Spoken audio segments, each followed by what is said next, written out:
Hello, my dear students. As we are preparing for CA final auditing examination, many students they find it challenging as to how to prepare for the examination, where to start, how to approach the subject. It always makes them challenging to deal with the auditing paper.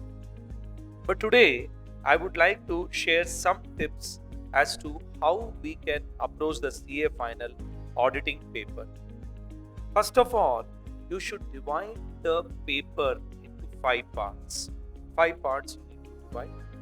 The first part is the standards on auditing.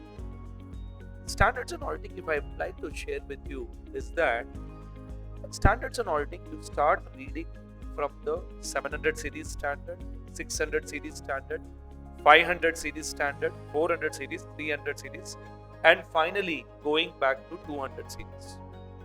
Sir, it means that 200 series they will not be asking. They will be asking. But what happens since in intermediate level also you have read 200 series standard, 300 series standard. You would have not spent much time in 400 series standard or 700 series standard. So it's always better to read standards and auditing from the reverse series. Mind you, the last examination, most of the questions were asked from 200 series standard. Most of the questions. Okay, so you cannot say they are not important, but what I'm trying to say is that challenge wise, understanding wise, these standard you have to take from the reverse pattern. That is the first thing.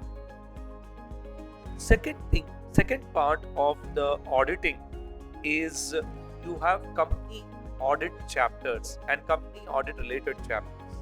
For example, in the second category, you could take up company audit. In company audit, straight away focus on the Section 143 of the Companies Act, which talks about the rights and duties of auditor and which talks about the reporting requirement of the auditor. And here we have the discussion on CARO 2016 and CARO 2020.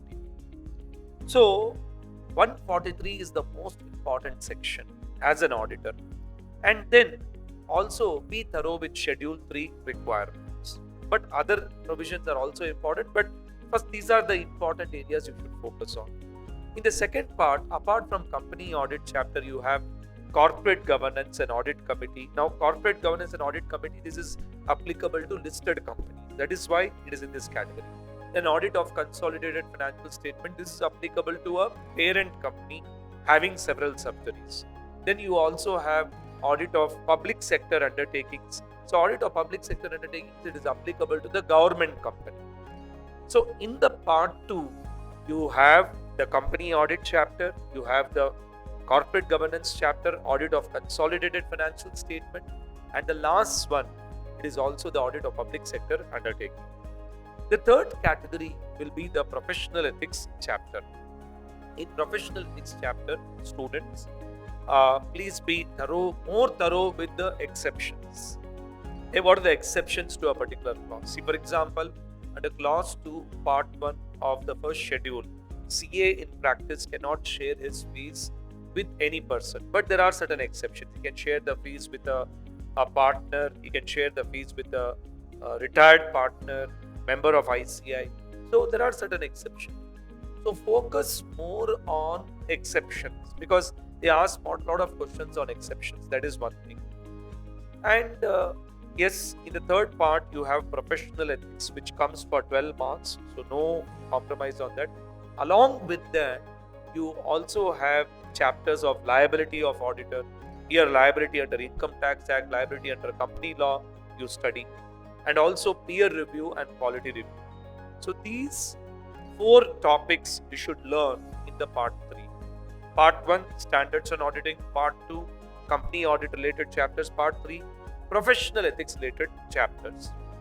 Now, when it comes to the part 4, we talk about the 3 chapters, that is bank audit, the insurance audit, and the NBFC audit. I repeat, bank audit, insurance audit, and NBFC audit. So these are the chapters you should categorize in the part 3. And part 5, rest of the chapters you have to complete. Rest of the chapters, like say audit under automated environment, internal audit, operational audit, management audit, due diligence, investigation, forensic audit. All these chapters you can put in this particular category. This is how you should divide the CA final auditing.